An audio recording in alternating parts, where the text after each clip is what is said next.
Ever been working and get tired, right? And we say, we need to rest, or we need a rest, right? Or we're so tired, we need to just rest for a moment.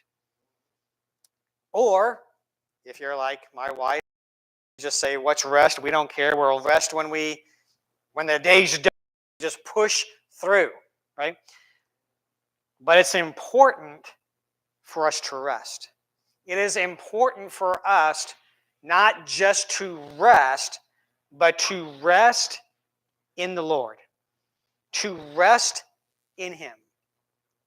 Rest is super important. As you know, I had an eye injury a few months back, and I was on a super heavy dose of 2 different kinds of steroid drops, and I was doing them every hour, alternating them every hour, including through the night for 2 days, right? Saturday and Sunday, and then half the day on Monday, I was every hour taking these drops. And when I went and saw the eye specialist, he said a lot of things in that visit, but one of the things I'll never forget, he looked at me, he said, are you still taking these drops every hour including through the night? I said, yes. And his response was, well, we're going to stop that right now. He goes, the only way that your eye is going to heal is if you get some rest. And you can't get some rest if you're waking up every hour to put eye drops in. So you need to rest. Rest is important. If you look at medical experts, and I took just kind of some Googling yesterday, and I know probably not all of this is I mean, as good as you can get from the internet, right? But doctors will tell you, and statistics prove that rest, watch this, helps muscle repair, brain function, stress reduction, immune system, improved performance, I can't read my writing. Impaired is like, oh, that's not a good thing. Improved performance, and it regulates blood pressure and blood sugar. All these are statistics that prove of what our body needs in order to function, and rest is vital. And I know the people that brag, and there are probably people watching this, and probably people in this room this morning that brag and say, hey, I can function on 2 to 3 hours of sleep. But our body, not me either. That's one thing that I learned, is that I need my rest.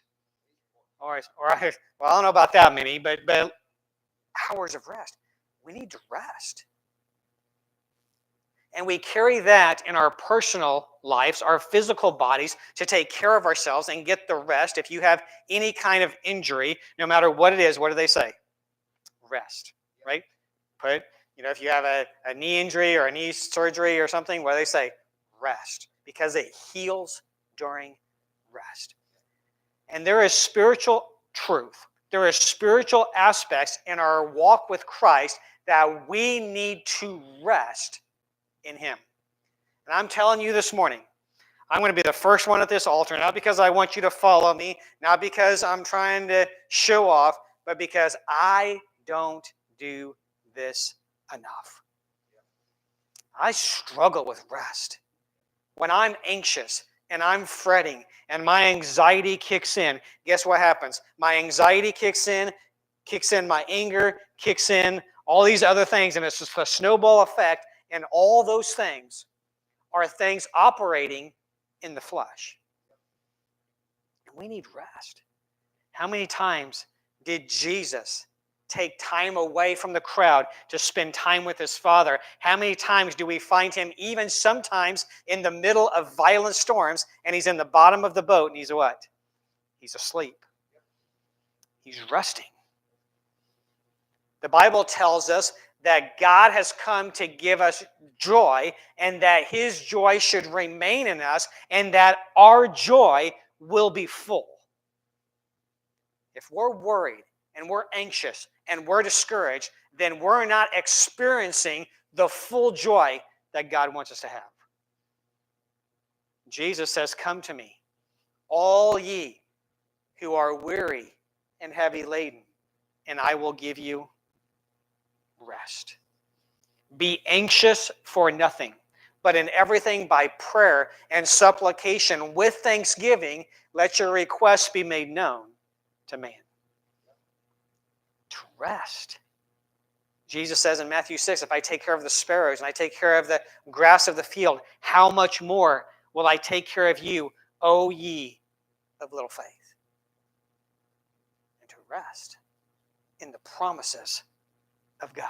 As we journey through the Bible, as we journey through the scriptures, we're in Exodus chapter 16, and we come to the end of Exodus chapter 16. Remember in Exodus chapter 16 from a few weeks ago, God has provided manna for them in the morning. He's provided food for them to eat. He's provided bread because they were hungry, and he gives them some instructions, right? He gives them instructions that you are to prepare and you are to gather enough for your family. Right, and we talked last time, not last week, but the week before, we talked about God's provision, that God provides enough. They were to gather enough for their family, not so they were starving, not so they could barely just get some nutrition, but enough for their family. Don't gather more, no leftovers, right?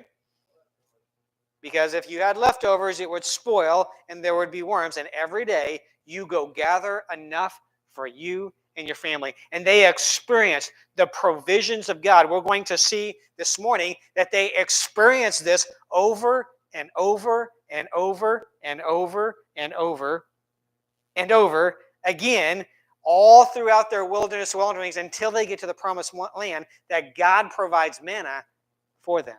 He provides food for them. But he gives some instructions about rest. When God created the world, in the beginning, God created the heavens and the earth, and God took a day of rest. Not because he was tired, not because he was exhausted, because he's God and he doesn't get tired or exhausted, but because his work was finished. His work was complete. And he wanted a pattern for us to follow. He knows that our bodies are not designed to run. Although in our mentality, in our sometimes pursuit, we think our bodies can function and our bodies can run 24/7, right? But they can't. It's not designed that way. God did not design us this way. And so we come to the end of chapter 16, and we have this great observation, this great institution of the Sabbath day of rest. And God instructs them to gather the food every day. We looked at that last time. And then he instructs them to take a day to rest. A day to set aside and to spend time with me, to spend time in focusing on the provision that I've provided. Spend time trusting, right? Trusting in him. I looked up rest in the dictionary, not because I didn't know what it means, but sometimes we get familiar with the word so often that we want to know kind of the professional definition, right? The professional definition of rest, according to the dictionary, is to stay in one place or to cease. Stop, right? The idea of rest is to stop what we're doing and take some time and just go, oh. It's not wrong, okay? I'm just going to tell you, I know this is going to be blow you away, right? You ready for some really good advice? It's not wrong to sit in your easy chair and put your feet up. I know, Thomas, I know somebody was, thank you, Thomas. Thomas was like, yeah, it's not, because our bodies need rest, right? The definition of Sabbath, as he's going to instruct us here at the end of the chapter 16, the definition of Sabbath is to cease. And what God is telling the nation of Israel, what he is telling us today, is that I am going to provide for you. I am going to provide food for you. I'm going to provide resources for you. I am going to provide everything you need. I would not bring you out of the captivity of Egypt and lead you into the promised land without providing for your needs along the way. And this is the importance of the end of this chapter 16 is to remind us to rest in the provisions of God, to rest in what he has provided, to rest in the promises that God says, I will deliver food to you. Go collect enough for your family every single day. Not more than you need, not less. Don't starve yourself, right? God's a gracious God, right? Don't starve yourself. Get enough. So when you are finished, you say, man, I'm full. I'm complete, right? I'm full.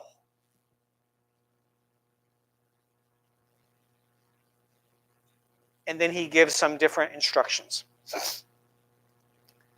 Notice verse 22.